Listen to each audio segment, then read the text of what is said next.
जब हम बर्फ़ शब्द सुनते हैं तो दिमाग में पानी की बर्फ़ हमें याद आती है, जो पहले ठोस से तरल और फिर गैस बनती है। लेकिन ड्रा आइस यानी कि ठोस कार्बन डाइऑक्साइड सॉलिड CO2 इसके नियमों को तोड़ता हुआ दिखाई देता है। यह पिघलता नहीं बल्कि सीधे गैस में बदल जाता है। पर ऐसा क्यों होता है?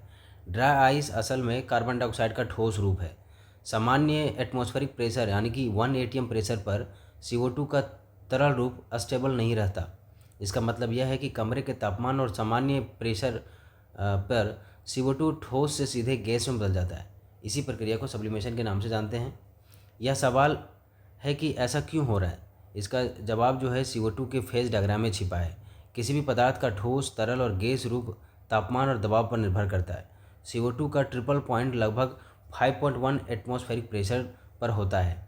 इसका मतलब यह है कि जब तक इतना ज़्यादा प्रेशर ना मिले इसको CO2 तरल अवस्था में आ ही नहीं सकता। सामान्य वातावरण में दबाव इतना होता नहीं है, इसलिए ड्राई आइस पिघलने के बजाय सीधा गैस में बदल जाता है। ड्राई आइस का जो तापमान है लगभग -78.5 डिग्री सेल्सियस होता है। जैसे ही इसे खुले वातावरण में हम रखते हैं, यह आसमान से ऊष्मा ग्रहण करता है, लेकिन तरल बनने का रास्ता उपलब्ध न होने के कारण यह सीधे गैस में बदल जाता है।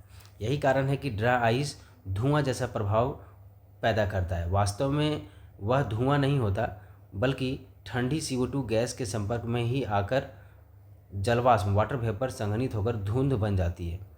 एक और महत्वपूर्ण बात यह है कि CO2 एक आणविक यौगिक है, जिसमें अणुओं के बीच आकर्षण बल बहुत मजबूत नहीं होता। इसलिए ऊर्जा मिलने पर अणु आसानी से अलग अलग होकर गैस में बदल जाते हैं। और ड्राई आइस का उपयोग कई जगहों पर किया जाता है। यह खाद्य पदार्थों को ठंडा रखने, चिकित्सा में जैविक नमूनों को संरक्षित करने और थिएटर या फिल्मों में विशेष धुंध प्रभाव पैदा करने के लिए इसका इस्तेमाल किया जाता है। क्योंकि यह तरल नहीं बनता, इसलिए यह गीलापन भी नहीं छोड़ता।